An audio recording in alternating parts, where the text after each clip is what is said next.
Oui, d'accord.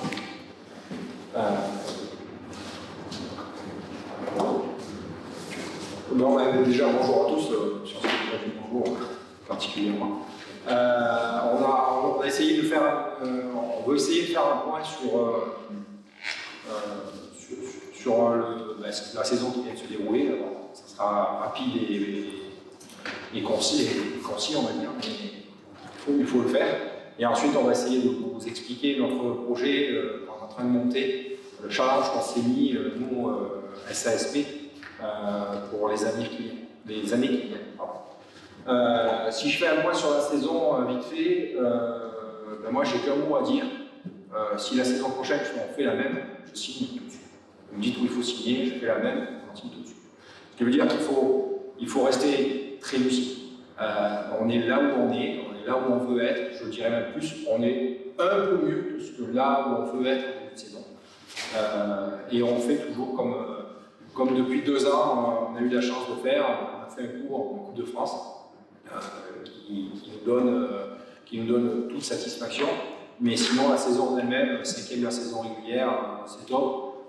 On peut éventuellement courir quelques regrets sur les playoffs, mais bon, sportivement, ça s'est joué à peu de choses, mais c'est la loi du sport et il faut l'accepter. Voilà. Je vais laisser la parole à Seb. Oui, sur le thème du bilan de la saison, déjà, c'était sur la partie sportive que Jérôme parlait, l'exercice terminant au niveau financier. Fin avril, on aura un retour, on va dire, fin mai, sur notre situation. Financièrement, on a eu un bel apport du public, une belle effervescence, une belle énergie à on a battu un peu tous les records là-dessus, c'est très satisfaisant. Donc, d'un point de vue billetterie, c'est top. Après, comme dans la société actuelle, les dépenses ont flambé aussi un petit peu, tout un peu plus cher, la même chose, tout a augmenté. Donc, grosso modo, ça s'équilibre. Donc, on espère finir la saison, on va dire, à l'équilibre, mais on n'imagine pas avoir un résultat positif de façon importante, pas du tout. D'un point de vue sportif, déjà, il faut souligner qu'on a eu une équipe qui est restée dans son identité toute la saison, qui a travaillé extrêmement fort. Les objectifs du club étaient de rentrer en play-off et essayer de faire des coups. Objectif en interne, plus on est dans la réussite, au plus on en veut. Donc on a eu une très bonne première partie de saison, arrivé jusqu'à la finale de la Coupe de France. Après, on a montré une belle image, je pense qu'on méritait beaucoup mieux là-bas, à Bercy. On ne saura jamais le résultat, mais en tout cas, une belle satisfaction de ce qu'on a montré comme image. La fin d'année, c'est là où on voit aussi un petit peu plus nos limites. Et là, on voit qu'au niveau d'effectifs, quand on commence à avoir quelques blessures, on comprend pourquoi on est un petit budget d'aide. Mais bon, c'est une belle satisfaction, couronné à la fin par le titre de meilleur gardien pour Julien, pleinement mérité avec le travail qu'il fait. C'était sa 3e année avec nous et on est très content pour lui. Et bien sûr, le titre de meilleur coach de la Ligue pour Eric, qui, il ne faut pas s'en cacher, est vraiment mérité. Ça fait 4 ans qu'il est à la tête de l'équipe, ça fait 3 saisons qu'on a des résultats vraiment très très bons. Ça nous attend là. Donc c'était logique que Eric récupère les lauriers et on est très content pour lui et on le voit sur le marché des transferts parce qu'on est énormément appelé. Voilà. Donc derrière, les gens veulent travailler avec des staffs compétents et on a la chance d'en avoir un. Bien sûr, Sébastien, qui est l'assistant, a une part aussi de ce type-là, parce que chez les staffs, ils sont 2, il faudra ajouter aussi Raphaël, le coach, mais en tout cas, ça veut dire que l'équipe a été très bien managée l'année et qu'on est rentré dans nos résultats. Si je veux dire peut-être un petit mot sur ce que tu as éprouvé sportivement de l'année. Non, mais tout a été dit encore une fois, dans le sens où on est satisfait de la saison. C'est clair que les regrets en quart de finale sont encore présents, dans le sens où oui, ça ne joue à pas grand-chose, mais voilà, comme dit Sébastien, on peut être malgré tout satisfait de ce qu'on a fait en montrant encore une fois de bonnes choses. On voudrait faire plus, mieux, ça c'est évident. Mais voilà, avec les moyens qu'on a, on est content déjà d'être là et de faire ce que l'on fait. Mais voilà, moi personnellement, en tout cas, j'aimerais ça qu'on aille un peu plus loin encore. Voilà. Peut-être un peu speed. Non, c'est sûr que on n'a pas répété tout ce qui a été dit, mais je pense qu'on voit que le groupe vit très bien. C'est ce qui fait la force du GAP depuis plusieurs années. C'est ce que moi, quand je suis venu ici, c'est ce projet-là qui m'a fait venir ici. Donc le but, voilà, c'est d'aller encore plus loin, de professionnaliser encore plus tout ça, d'amener des gens avec encore plus de caractère et qui veulent s'impliquer encore plus dans le projet pour faire fournir ce club. Donc voilà, ça va être la ligne directrice un peu des prochaines saisons. Donc à nous de faire grandir tout ça et que les joueurs qui viennent s'installer ici arrivent dans la même optique et puissent aider le GAP à aller un peu plus loin. On voulait vous faire un petit retour sur grosso modo la saison écoulée. C'est un peu les bases de ce qu'on veut continuer à faire derrière. Mais le gros point, c'était la récupération, justement, la gestion de l'équipe U20 que la SASP va récupérer l'année prochaine, la gestion sportive. Donc bien sûr, c'est un élément qui nous tient à cœur parce que ça colle avec notre identité. C'est des moyens qu'on engage, qu'on aurait pu engager sur l'équipe et comme on a dit, on est déjà tendu. Donc, mais la réussite qu'on a dans le projet jusqu'à maintenant, là, d'intégrer des jeunes Français, des jeunes qui ont des ambitions élevées, Gapençais aussi. Cette année, on a eu plus d'une quinzaine de joueurs qui sont passés par la formation gapençaise. On fait au moins une saison dans notre équipe mineure, c'est énorme, plus d'une quinzaine, et qui ont eu du temps de jeu. Donc, c'est plus un constat qu'une volonté engagée. Mais en tout cas, on voit qu'on a des jeunes qui méritent, parce que ces jeunes-là, tous ces joueurs-là, ça mérite d'être dans l'alignement. Donc, on est très fiers de ça, et fort de tout ça, on a un projet, un challenge d'à terme de monter un centre de formation. On aimerait bien que tout ça soit validé d'ici un an. Il y a beaucoup de levées de boucliers, beaucoup de travail à faire. Il n'y a pas un centre de formation, il n'y a pas de patinoire en France pour gérer le temps de glace, etc. Donc pas mal de petites choses. C'est un projet avec lequel l'association est complètement impliquée. Parce qu'il faut savoir que sur une première année, quand on essaye de lancer les choses, tant qu'on n'est pas reconnu, agréé, centre de formation, il n'y a aucun financement. Donc c'est tout la SASP et l'association qui va nous soutenir aussi.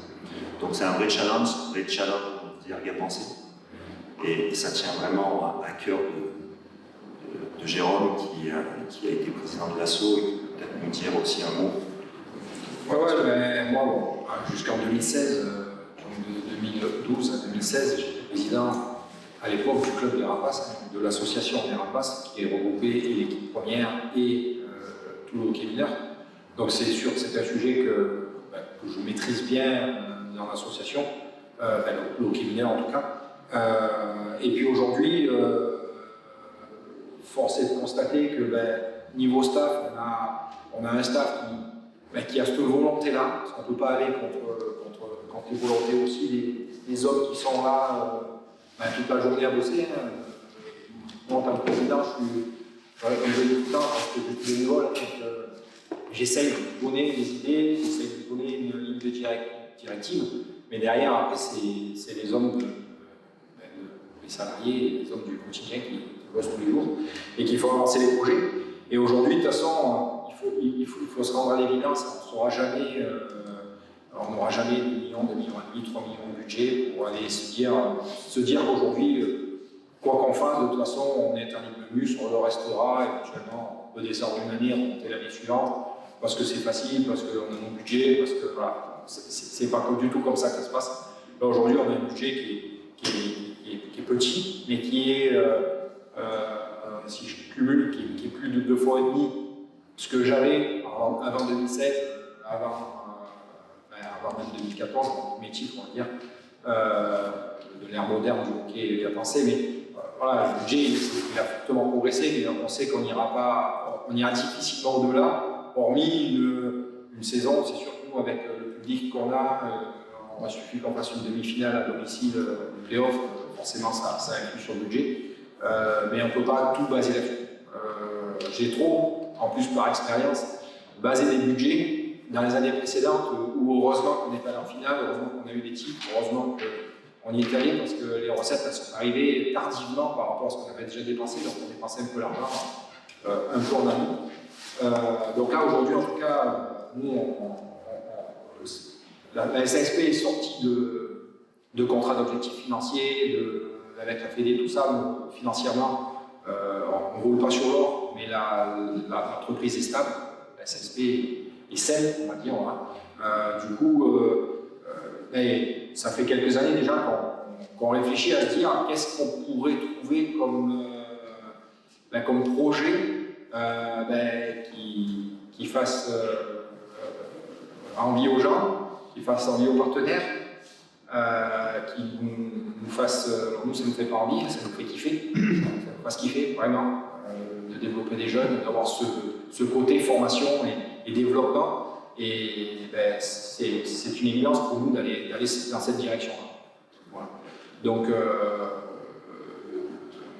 voilà, j'ai la chance en plus d'avoir encore mes enfants qui jouent dans le hockey mineur et tout ça, donc c'est vrai que ça. Voilà, tout fait qu'on est vachement intéressé à des sujets, tout ça, voilà, ça fait avancer les projets.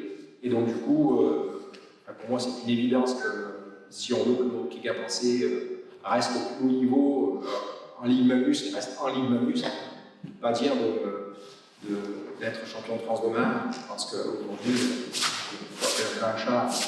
Si je commence à vous dire l'année prochaine, le champion, vous allez me regarder et vous dire c'est bien, il est gentil, mais. Voilà. Donc, du coup, voilà. Et nous, notre projet, c'est ça. En fait, vraiment, et on le voit aujourd'hui déjà sans aller vraiment plus loin. Aujourd'hui, comme disait Sébastien tout à l'heure, on est beaucoup appelé par des jeunes joueurs français qui veulent passer un cap chez nous parce qu'il y a un staff qui va les faire bosser. Vous connaissez suffisamment Eric, je crois que son seul mot, pas son seul mot, le mot fétiche qu'il a, c'est le travail. Puis si c'est pas le travail, c'est le travail. Et s'il travaille. En fait, il faut toujours travailler. Et ça, les jeunes qui sont dans un environnement, on va dire, de hockey plus, on va pas dire light, mais plus, où on pique moins les gens, ils n'ont pas ce développement que notre staff peut leur apporter. Donc aujourd'hui, je pense que Eric est dur, très dur, mais les gens savent aussi très juste. C'est-à-dire que tu auras du temps de jeu si tu travailles, si tu ne travailles pas, tu n'auras pas de temps de jeu, tout est lié. Je pense que Speed est exactement dans le même moule, entre guillemets, c'est sa même éthique de travail. Donc du coup, moi c'est une éthique qui me va très très bien.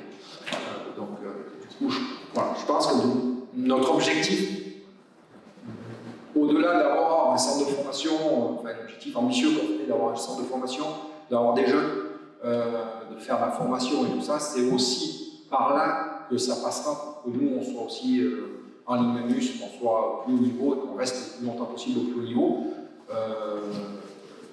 avec toujours en tête que le jour où on peut être en D1, on est une petite ville, les grandes villes poussent, le hockey français a besoin de médiatisation.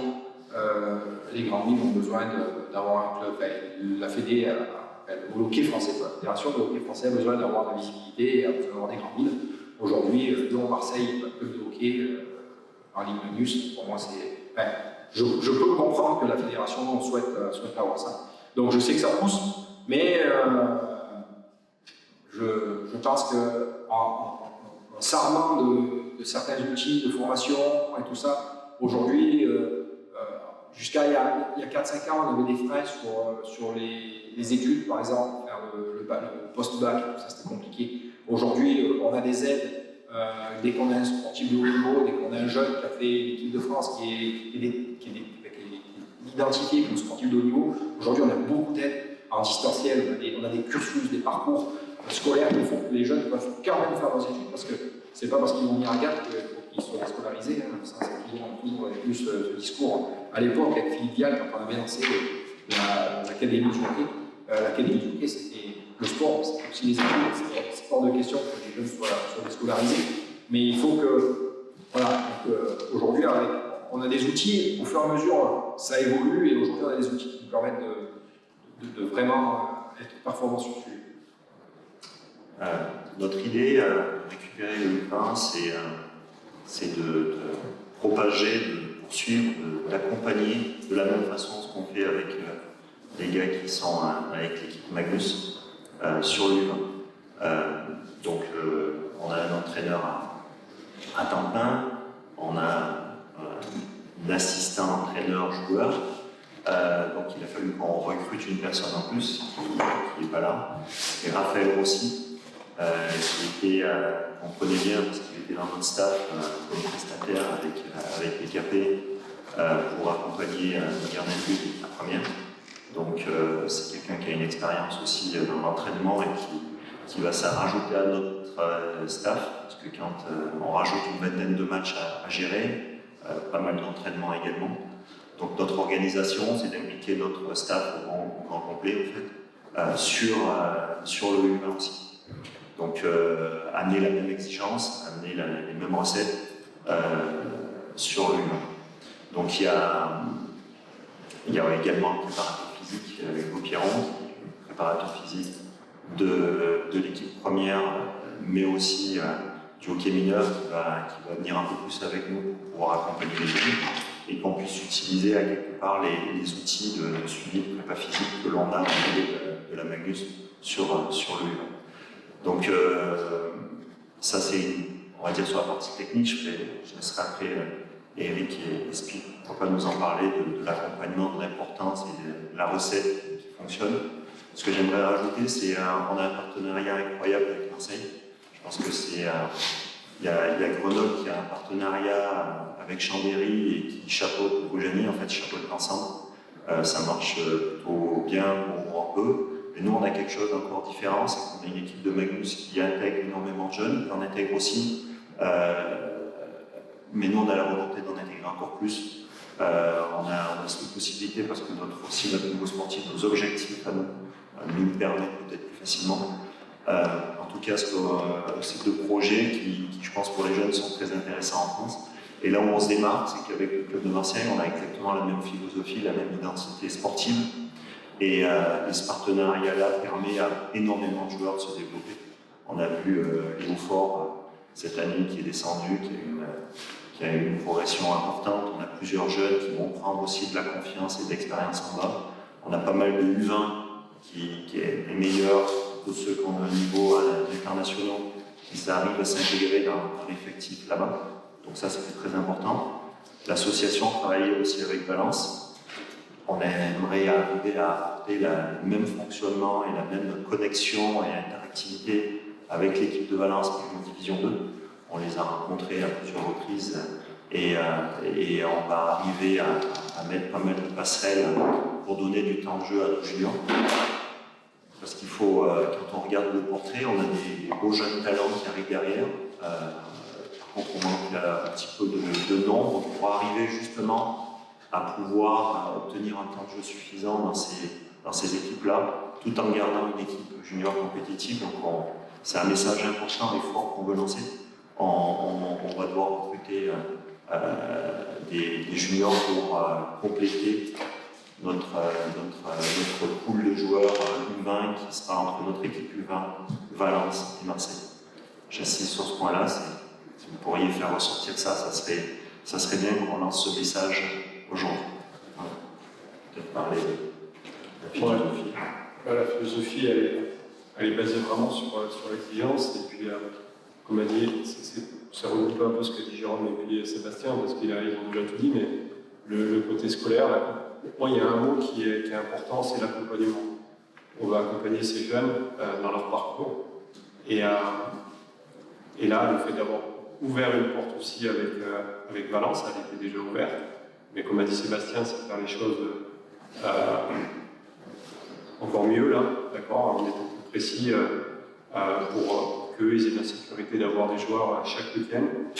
que nous, ça ne nous déstabilise pas non plus avec notre U20. Donc, non, c'est cet accompagnement qui est important, cette exigence qu'on doit avoir pour dans les différents paliers, hein, puisqu'on a un palier D2, D1 et Magnus. U20 aussi, c'est un palier.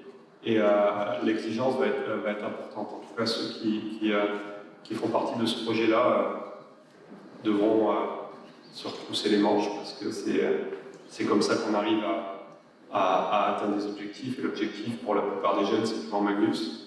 Mais pour pouvoir jouer en Magnus, le parcours il est plus ou moins lent. Il y a des joueurs qui step assez rapidement dans leur progression, qui comprennent les choses et qui font ce qu'il faut pour franchir ces paliers. D'autres, c'est un peu plus long.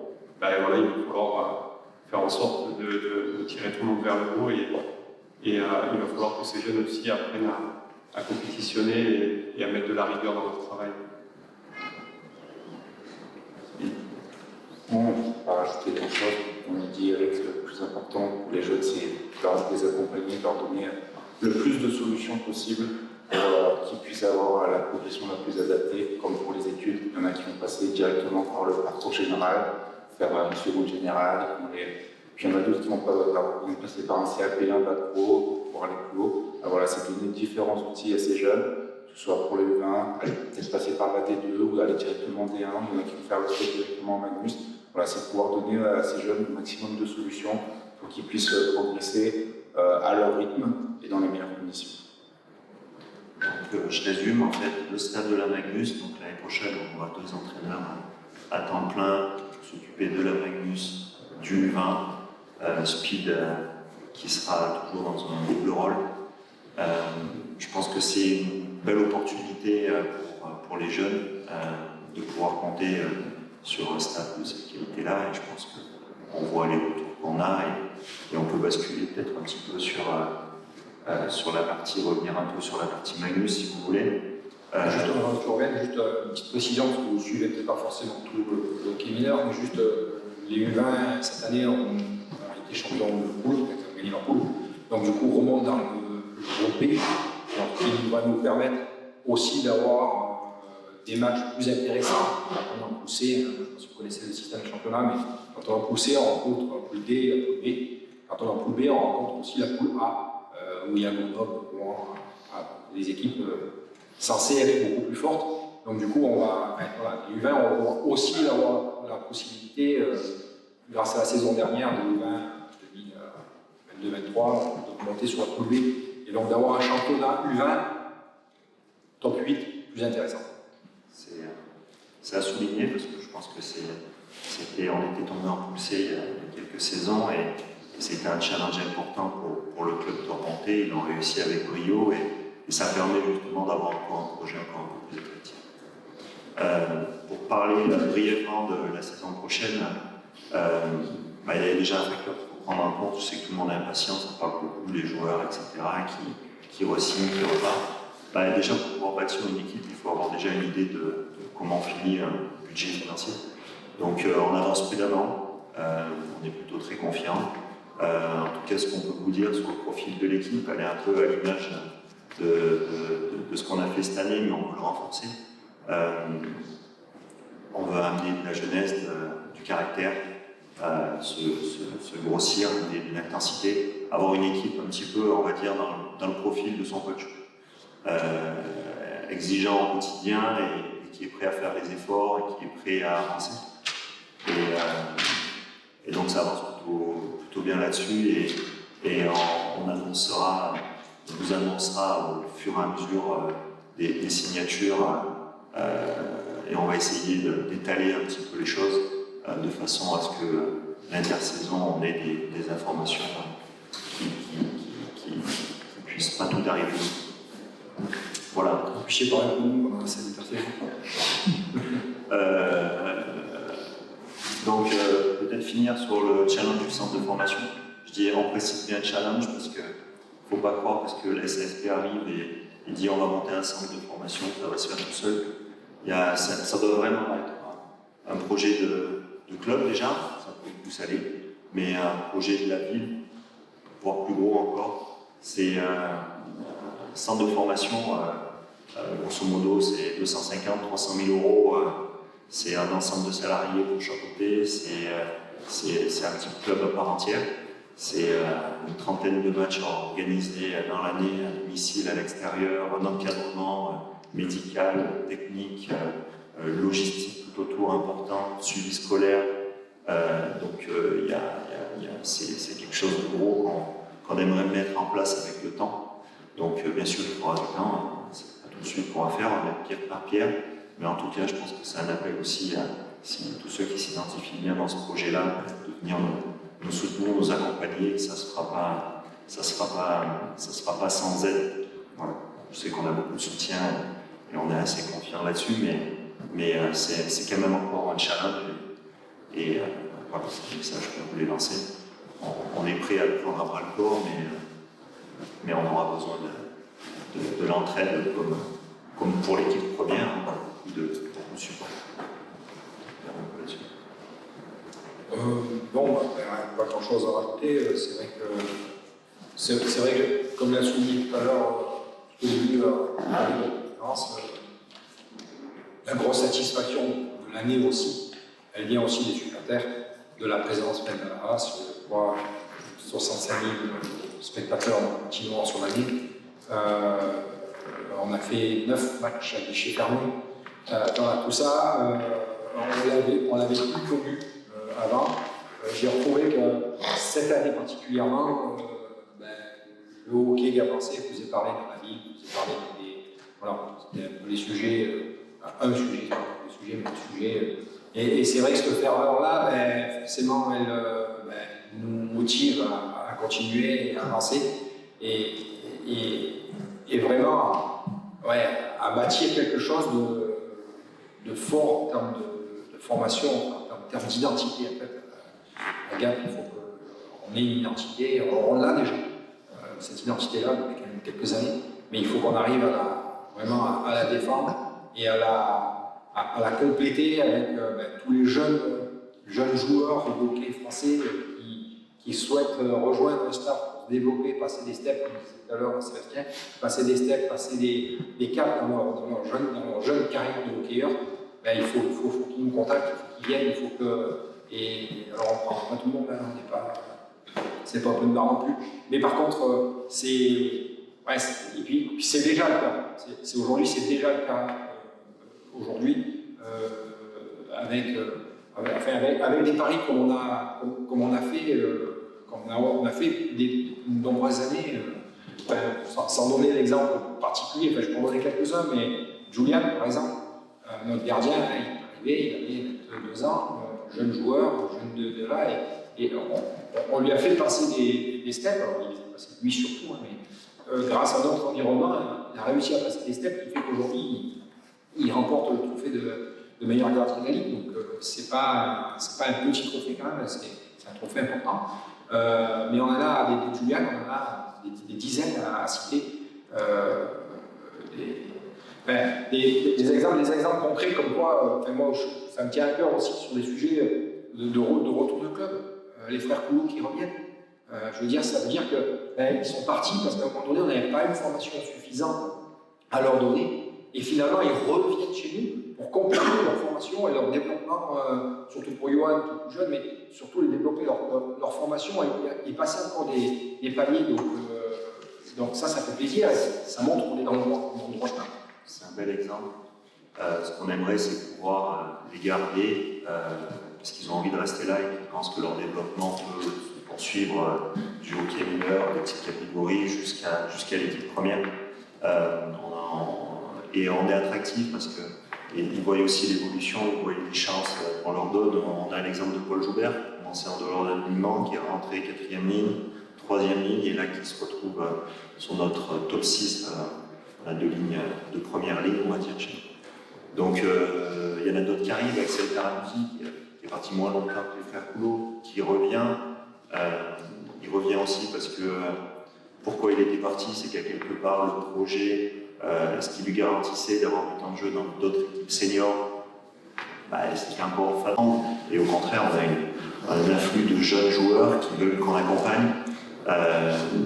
Donc Axel se retrouve à être intégré dans l'équipe.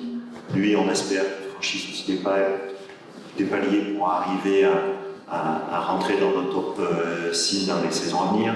Donc c'est un peu tout ça, cette mécanique, cette concurrence en interne, l'exigence qu'il y a au quotidien qui fait que c'est très intéressant pour les jeunes. Donc c'est ce qu'on veut envoyer comme message. On sait qu'on a un projet qui devient de plus en plus attractif dans les actes, en fait, dans ce qu'on a montré un peu. Et on peut le décliner en dessous. Mais je précise que ça reste vraiment un challenge parce que ce projet-là, il faut que sportivement il soit suffisamment cohérent pour évoluer en championnat en Ligue Magnus. Il faut qu'il soit suffisamment cohérent pour aussi que financièrement, aujourd'hui, moi je suis avant tout chef d'entreprise, l'équipe première, l'équipe Magnus, aujourd'hui c'est un peu notre fonds de commerce.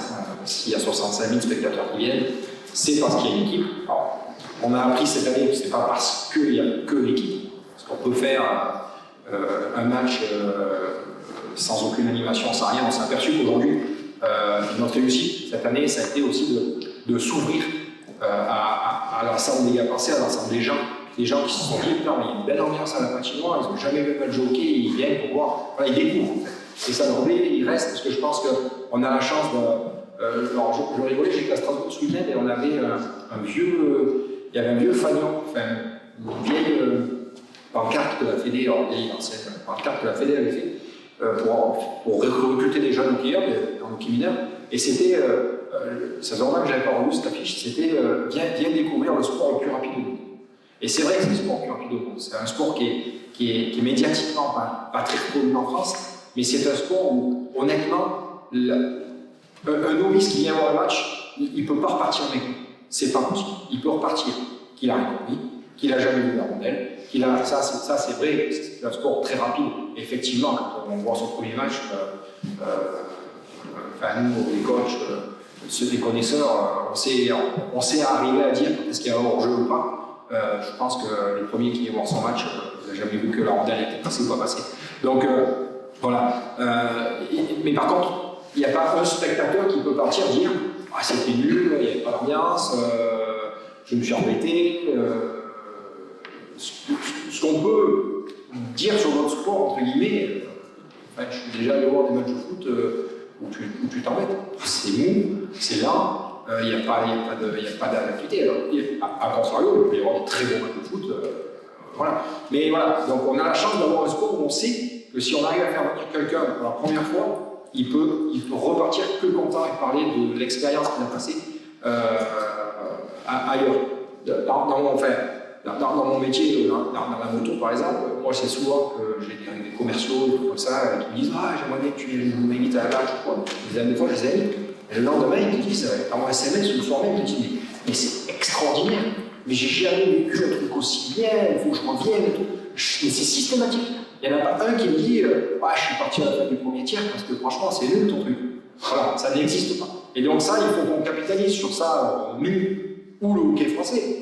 Alors après, on rentre dans des débats médiatiques, vidéo, film, site, télévision, tout ce que vous voulez, où voilà, produire un match de hockey, on va traiter, ça coûte une fortune, mais oui, ça coûte une fortune parce que c'est un match qui est rapide et qu'il faut des cas, pour entrer, il faut des caméras, on ne peut pas. Un match de foot, ou un match de rugby, un match de hand, une caméra en haut milieu du tribune, elle fait ça, elle a largement le temps de faire ça. Au hockey, c'est pas comme ça que ça se passe. Mais bon, ça amène plein de défauts, plein de problématiques médiatiques, entre guillemets, mais par contre, voilà. Tu sais, moi je sais que quand j'invite quelqu'un dans un patinoire, c'est juste pas possible d'aimer. C'est des anecdotes, mais j'ai un employé, alors je m'arrête parce que je parle pendant 3 heures, mais j'ai un employé qui a quitté Gap, qui est parti à Marseille, travailler au boulot, et ben du coup, il est venu voir quelques matchs là, il a pris son abonnement à Marseille, il a vu tous les matchs à Marseille. Parce qu'en fait, il a tellement aimé là que derrière, il est allé à Marseille. Alors, donc voilà, et ça, il faut capitaliser là-dessus. Il faut que nous, on capitalise. Je pense que c'est bien aussi de souligner quand même. On a une équipe qui travaille fort sur la glace, de staff, mais c'est vrai qu'on a un staff aussi pour organiser les matchs et gérer tout ce qui se fait dans la saison, de temps plein et demi. qui font un travail incroyable. Il y a une vraie dynamique qui a été lancée cette année au niveau de l'animation sur les matchs, parce que tout le monde s'en est rendu compte. Le public se renouvelle, il y a de tout âge maintenant, c'est plutôt très très enthousiasmant. On le voit au niveau des abonnements, là, on n'a jamais eu autant de succès sitôt au mois d'avril. Donc c'est très très encourageant. Et non, il y a une belle énergie, ça a commencé l'année dernière, on a gagné un trophée l'année dernière quand même. La première édition de la Press Cup, il y aura une deuxième édition l'année prochaine, on vous en parlera sur les dates, etc. On sourit avec ça, mais c'était plutôt cool d'avoir un tournoi international à Gap avec Trois-Rivières, Rouen. L'année prochaine, on sait déjà qu'il y a une très bonne équipe étrangère qui va venir. On est en train de voir pour valider la deuxième. Mais voilà, on vous annoncera tout ça quand ça sera fait. Mais cette énergie se diffuse à tous les niveaux de l'organisation et on va le diffuser encore un peu plus en dessous, en tout cas c'est notre plan. Des questions en réponse? Ou pas, s'il n'y a pas de questions? Et d'autres Oui, anecdotes pas de penser. Donc juste si Marseille a des bonhommes dossiers pour la Magnus, donc Marseille sera pour Magnus, si jamais ils montent en Magnus, qu'est-ce que ça engendre? C'est ce que j'ai dit tout à l'heure, hein, ils vont monter en Magnus, je leur souhaite. Hein, on a un partenariat aujourd'hui qui se passe très très bien, mais il faut profiter du temps présent, s'en occuper. Puis après, il faudra qu'on se renouvelle. De toute façon, rien n'est écrit dans le marbre sur les 10 prochaines saisons, rien n'est écrit dans le marbre. Et on se renouvellera. Alors, c'est une évidence que le partenariat avec Marseille va disparaître. Ils en ont la volonté. Et nous, on en a aussi, on leur souhaite, en fait, hein, on leur souhaite vraiment de réussir et de réussir ce challenge. Mais tant qu'on peut profiter de cette opportunité-là, on ira à la recherche d'un autre club pour essayer de trouver la même chose. Ça sera compliqué parce que le projet Marseille il est compliqué que juste un club de D1, un club de Magnus. Il est plus imbriqué que ça. Il est imbriqué par les hommes qui ont la même volonté de développement des jeunes aujourd'hui. Mais forcément, ça peut se rendre plus compliqué, un changement de staff là-bas, c'est sûr. Après, Marseille est un jeune club. Déposer un dossier, je pense que tous les clubs de D1 devraient le faire. Après, il y a beaucoup de candidatons et de choses officielles, non officielles, ça sort. Moi-même qui suis très dedans, on n'a pas une lecture très précise de tout ça. En tout cas, Marseille a la volonté de monter en Ligue Magnus à moyen terme. Il faudra qu'on trouve d'autres opportunités à ce moment-là, mais je pense qu'on a quelques saisons devant nous, parce que Gap a déjà eu à devoir gagner pour monter, et on mine de rien, sportivement, il y a beaucoup. La division 1 est un championnat très homogène avec beaucoup de compétitivité, donc très compliqué de savoir qui va gagner en début de saison. Et puis une vraie différence de marche, encore plus avec l'arrivée, on aura bien avant nous, mais avec les budgets des gros clubs qui progressent, hein, ou l'arrivée d'Angers par exemple, à niveau top 3, qui progresse, et du coup, tous ces clubs-là, ils tirent un Magnus vers le haut, on est obligé aussi d'être de plus en plus compétitif et d'être qu'une équipe de D1 et c'est beaucoup plus homogène. Donc du coup, il n'y a pas de gros club de D1 qui tu sais qui va être champion. Moi, tu me demandes en début d'année qui va être champion de la Ligue Magnus, je te donne 2-3 équipes, je suis sûr de pas me tromper. Voilà. En D1, c'est loin d'être ça. Et du coup, le budget, il augmente un petit peu Non. Disons que le peu qui pourrait augmenter, le U20 et le centre de formation, parce que vraiment notre volonté c'est de se mettre pour monter un centre de formation, il faut faire une année avant. Faire une année comme un centre de formation, mais sans le titre et sans les aides. Donc, c'est-à-dire, à un moment donné, se dire qu'il faut mettre X milliers d'euros, X dizaines de milliers d'euros sur la table pour se dire, on embauche un coach, on se met en situation de centre de formation, et c'est ce qu'on veut faire dès cette année. On ne veut pas attendre parce que une année d'attente, c'est 2 années, et aujourd'hui, il faut qu'on. Enfin, on a décidé qu'il fallait y aller, il faut y aller quand on décide d'un truc, on y va, on y va. Et puis on est soutenu dans ce sens-là par l'asso qui, elle aussi, a cette motivation, qui l'a eu, qui chacun essaye un petit peu de voir comment on peut y arriver. Donc, Puis, c'est fait en mode intelligence. C'est important que ça se fasse en mode intelligence, parce que quand on a un centre de formation, je me rappelle si je dis une bêtise, mais on va passer donc en U18, c'est ça, le premier année de centre de formation. Normalement, l'année prochaine. Voilà, U18 l'année prochaine, U18, U21, U22, U21, U18, U21. Mais pour avoir des U18 compétitifs, la gamme dans ton centre de formation, l'objectif c'est que U17, U16, qu'il y ait une formation qui commence à U7, U9. Enfin, on peut pas. Parce que nous, le centre de formation, c'est un centre de formation qui est quand même aussi destiné aux gars pensés. Alors, comme on a bien expliqué aux jeunes parents, c'est en début de semaine, on a fait la présentation, c'est pas parce que tu es gars pensé que tu es prioritaire sur le centre de formation. Si tu es gars pensé, mais que tu travailles, tu seras prioritaire pour la centre de formation. Et nous, après le centre de formation, nous, on doit avoir une équipe compétitive en U20. On veut développer des jeunes, donc tous les jeunes qui veulent se développer, qui veulent venir sur GAP, on les accueillera et on fera en fonction d'eux. C'est forcé qu'il y ait un impact sur le recrutement aussi des jeunes en dessous. GAP, ils ont changé la FED, ils ont transformé PES en CES. Alors, moi, de ce que j'en ai compris, c'est grosso modo, vous faites la même chose avec beaucoup moins de financement. Donc, ils vont continuer à avoir un encadrement qui va bien, les heures de classe qui vont bien. C'est sûr d'avoir des perspectives d'avoir un junior compétitif avec le projet qu'on a présenté là. Forcément, il y a des jeunes que ça va intéresser et on espère bien justement que ça va intéresser du monde et que ça va faire entrer aussi des jeunes au niveau cette année U17 qui va se transformer en U18 l'année prochaine, voire peut-être un peu plus jeunes. Voilà. Après, c'est important qu'il y ait vraiment un suivi avec l'asso parce que comme disait tout à l'heure Eric, des jeunes à 17 ans qui vont être juste exceptionnels, les 18-19 être moyens.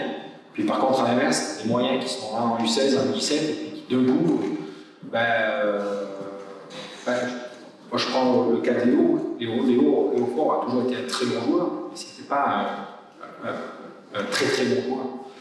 Il a, quand il avait 15-16 ans, il a pris 30 cm de taille, il s'est développé, il a la tête qui s'est bien formée, il a bossé, et puis voilà, il a ce qu'il mérite. Mais il n'était pas. Enfin voilà, et à vice-versa, ça peut être.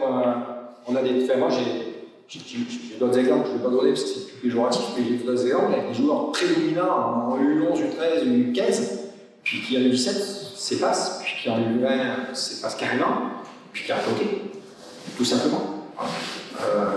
Donc, je suis désolé, c'est peut-être pas que. Je disais, c'est la différence entre le bon chasseur et le bon chasseur.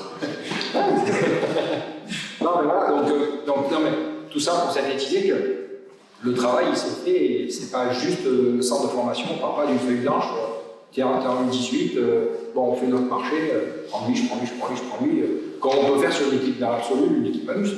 Moi, demain, dans l'équipe Manus, si on décide demain, on ne veut plus garder le joueur, on a c'est pas vraiment par la logique, mais on a la possibilité de le faire, de se dire, ben alors, tous les joueurs, il n'y a plus, zéro. On n'en garde pas, on recommence à zéro. Mais là, on parle que de contrat, d'argent, et de faire venir des gens. Oui, donc ça peut se faire, ça ne se fait pas, mais ça peut se faire. Ce n'est pas le cas dans un centre de formation. Dans un centre de formation, ça se prépare, ça se travaille, et les humains, si on veut avoir des humains compétitifs.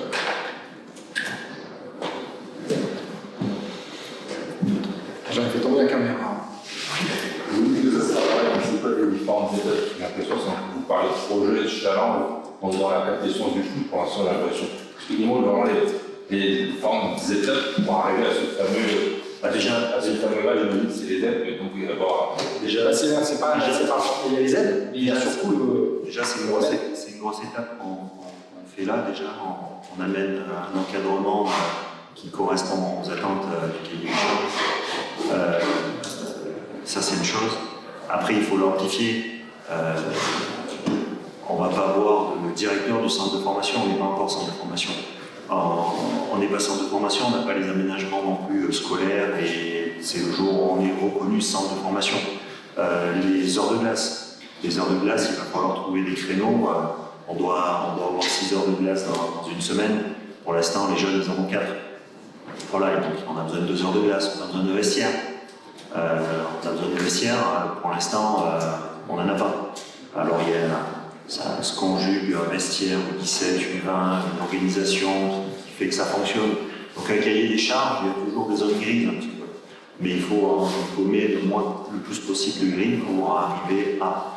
Il y a tout un encadrement médical qu'on a déjà, qu'on va leur mettre à disposition, le suivi qu'on va pouvoir faire. Voilà, mais ça demande aussi plus de monde au niveau, plus que recruter un autre entraîneur à temps plein, ça va être plus que ça. Donc c'est ces étapes-là qui amènent des coûts qu'il va falloir compléter financièrement, donc on va avoir besoin de partenaires dans ce projet-là financier, mais pas que. C'est aussi de point de vue logistique, organisation, peut-être qu'il va falloir qu'on aménage. C'est certain, les vestiaires, le projet c'est quoi, 3 ans on a un vestiaire, quelles sont les étapes d'ici là, c'est simple, on dit mettre les tiers. Et puis si on a réchauffement climatique, s'il se renverse et qu'il fait tout le temps moins 10, peut-être qu'on aura une patinoire extérieure qui reste toute l'année et on pourra avoir une deuxième glace. Pouvoir travailler plus spécifiquement, ça fait partie des choses d'avoir des glaces qui seraient incroyables.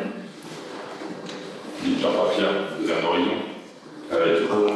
Déjà, le gros challenge, c'est déjà la première rencontre avec la fédération pour leur exposer un peu notre fonctionnement. Et justement, ce planning, c'est un cahier des charges, en tout cas une présentation qui doit être faite à fin novembre. Donc il y a toutes ces questions-là qui vont se poser d'ici là. Mais d'afficher déjà et d'en assumer financièrement une bonne partie du coût, c'est quand même. Et vous faites combien concrètement de lancer ce projet en plus cette année dessus? Je pense que le coût global est autour de cette année de 80 000 euros. 80 000 euros pour lancer le. Ouais. Pour un budget actuel qui, en début de saison, on avait prévu d'être au-dessus d'1,4 million, on doit finir autour d'1,5 million. Donc c'est une part pas négligeable.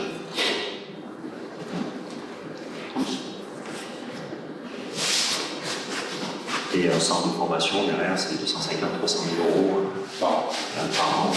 Il y a plein de choses. On peut entraîner quelqu'un salarié pour au moins mi-temps pour l'encadrement et le suivi scolaire des jeunes.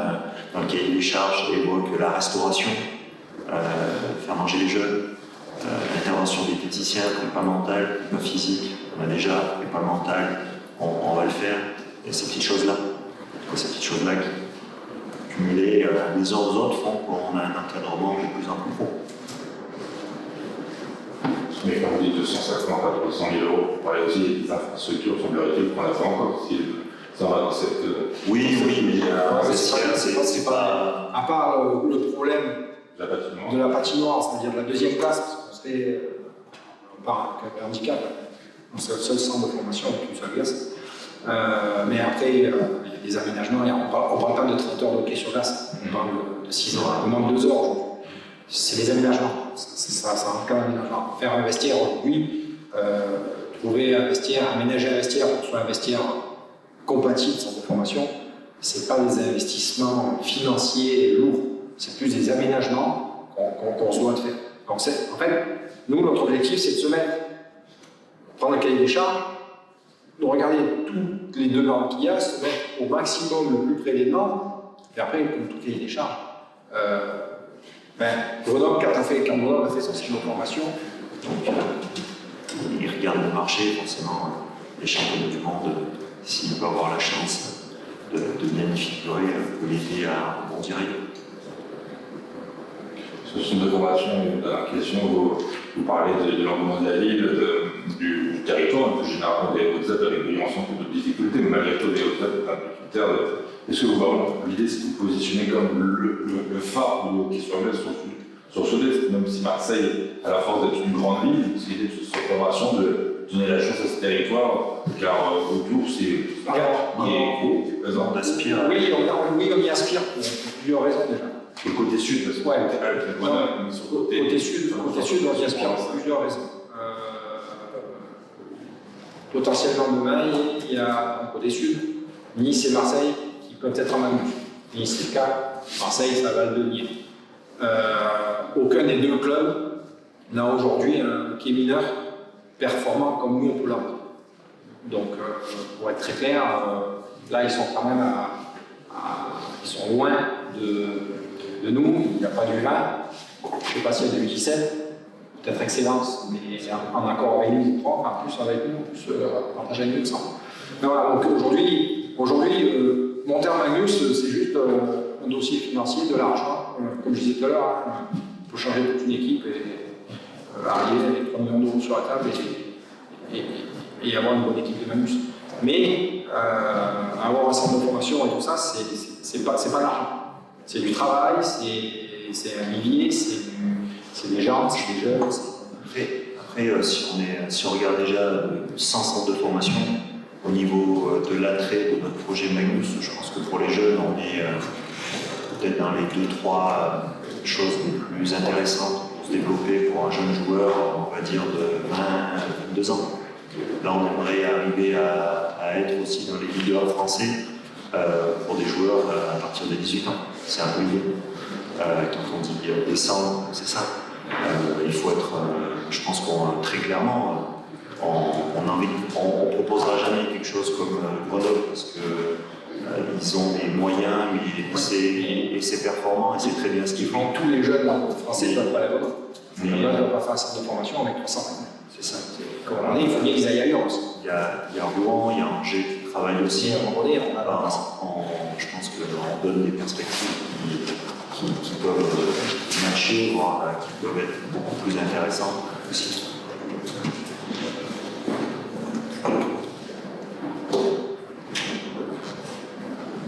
Là, Jean Premier, on a parlé de Julien, et vous serez là. j'ai déjà annoncé. C'était déjà annoncé. Pour vous d'avoir des sollicitations, c'est bien, il a été dit. Vous êtes arrivé un peu sur la pandémie en 2019. Vous êtes ancien de plus en plus comme un coach important à la Magnus, comme votre trophée. Ça fait quoi pour vous, alors que vous avez toujours dit, vous êtes un entraîneur qui aime la formation et pas. Comment vous faites face entre guillemets à ce succès quand on se permet Non, moi ça ne me monte pas du tout à la tête. Pas monter la tête, mais comment faire face, mais envisager ça, cette sollicitation, parce que vous n'avez pas cette sollicitation avant, ce titre, donc ça fait un nouveau statut. Non, moi c'est clair que le projet là, qui vient d'être énoncé par le président et le manager, c'est quelque chose qui a. Et ce que l'on fait aussi avec l'équipe Magnus, ça colle avec ce qui me fait vibrer. Les jeunes, l'exigence, voilà, le développement, l'accompagnement, j'insiste vraiment sur ce mot-là. Pourquoi là, il y a plein de. Ce club-là, Coach Pencast, qui font qu'il n'y a aucune raison d'aller voir ailleurs. C'est un projet qui est ambitieux. Alors, ambitieux, bien sûr, comme a dit Sébastien et Jérôme. L'idée, c'est pas d'avoir une équipe Magnus qui va aller challenger Rouen et Grenoble, là. Mais de continuer à faire travailler nos jeunes, à leur donner des responsabilités. Ce serait fun d'avoir encore plus de capacités qui sortent de ce centre de formation ou qui ont fait un cursus de bas en haut et qu'on arrive à retrouver avec la Magnus. C'est ce qu'on essaye de faire, c'est ce qu'on va essayer de faire. Donc moi ça colle complètement avec la fibre que j'ai pour travailler avec les jeunes joueurs et il n'y a aucune raison d'aller voir ailleurs pour le moment. Comme a dit Eric, moi je trouve que c'est super fun d'avoir eu le parcours sportif qu'on a avec l'équipe première en étant entre guillemets un challenge. Aujourd'hui, qu'est-ce qu'il y a Grenoble est mené 3 matchs à 2 par moment en finale. Mais qu'est-ce qui est fun aujourd'hui d'avoir un budget, de mettre des joueurs comme Grenoble ou Rouen, mettre sur les glaces, tu sais que c'est juste c'est une coche au-dessus de nous. En jouant le casque doré, Manitoba. Manitoba, il survole. Il survole. Je veux dire, quand tu. Moi, je trouve que c'est fun. Enfin, personnellement, je trouve plus de plaisir à aller les challenger sur une finale de France et d'aller les challenger que de se dire, ben voilà, je fais pro rouleau compresseur, de toute façon, quoi qu'il se passe, en début d'année, je mets dans mon budget prévisionnel, je ferai une finale au minimum, mais je suis champion à 80%, ou vice versa. Alors, c'est pas comme ça qu'ils réagissent. Mais à un moment donné, la chance qu'on a au club, je pense, c'est qu'on n'aurait pas eu les titres de 2014 et 2017, 2015-2017. Je dirais, voilà, on court toujours après le titre, parce qu'on court toujours après le titre. Pour être très clair, moi en tant que président, ce qui me fait encore, ce qui me fait avoir du fun, c'est que j'aimerais bien une bonne fois pour toutes la gagner cette Coupe de France. Ouais. Donc, et le jour où je l'ai gagné, tu te dis, ouais, c'est vrai que c'est un peu. Enfin, moi, c'est un peu comme ça que je réagis. Donc là, aujourd'hui, ça me détache vachement de se dire, qu'on a fait une demi-finale, une finale. Voilà. Ça me détache vachement, ce qui nous permet aussi de se concentrer sur qu'est-ce qui est fun. Ce qui est fun, c'est qu'un merdeux de 20 ans, ils sont sur la glace et qui vont battre Grenoble, Rouen, Angers. Voilà. Parce que ça reste, entre guillemets, nos jeunes joueurs, une jeune équipe qui est là en développement, en formation et qui va battre les grosses équipes. Moi, personnellement, c'est ce que je trouve le plus fun. Ce qui me rend le plus de plaisir. Parce que c'est pas une question pas facile. Si vous avez le budget de Grenoble, je dirais que vous n'aurez pas ce même. Bien sûr. Bien sûr, mais c'est bon, mais c'est très haut niveau, c'est toujours être au top aussi. Bien sûr. C'est toujours être successful. Ouais, mais on est au top. Mais on est au top. On est encore au-dessus. Mais dans notre secteur de développement. Non, mais dans notre secteur de développement. Oui. Je trouve, personnellement, nous sommes au top. Vous avez raison, on essaye d'être au top avec les moyens qu'on a. Le gros axe de progression, bien sûr, si on pouvait dépasser le million, on l'espère. Mais c'est, bien sûr, après, je pense que Grenoble fait un gros travail aussi sur le développement, la formation, le gros investissement. Et par exemple, on adore l'évolution de Dylan Favre ou des frères Der. Donc ils ont ça et je pense que ce qu'ils font pour le hockey français est top et bénéfique. Mais nous, on pense que c'est aussi comme ça qu'on va avoir le plus de succès avec nos moyens et des choses qui font du sens. Et à terme, c'est aussi les dernières équipes de France de bien penser. C'est ça. Parce qu'il y a moins, quand même, ces dernières années, des purs produits de. Ça relève justement. Et c'est aussi un des facteurs qui nous fait dire qu'il y a des jeunes avec un potentiel très intéressant et qu'on peut arriver à raccrocher. On a aussi pas mal de Briançonnais qui sont dans notre hockey mineur et voire même avec l'équipe. Donc c'est aussi donner une solution pour tous ces jeunes-là, mais pas que du département, parce que le hockey est quand même un sport pas majeur en France.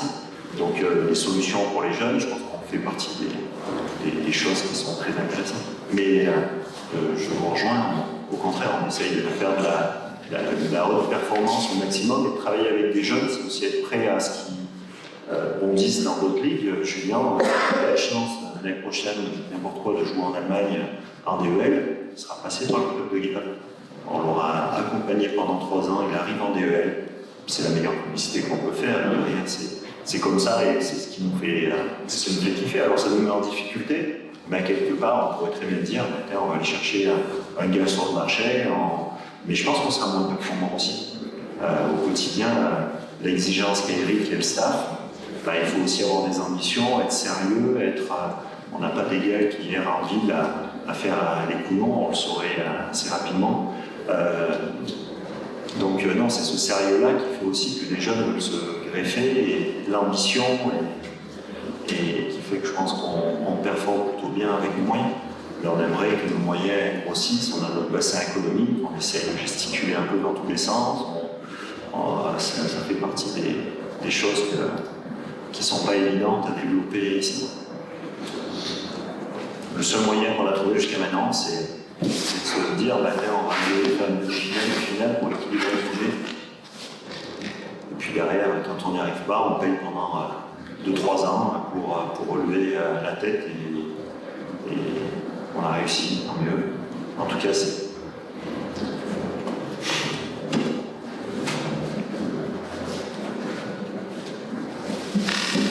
Tout bon? Monsieur, merci. Merci bien. Est-ce que c'est possible de vous interviewer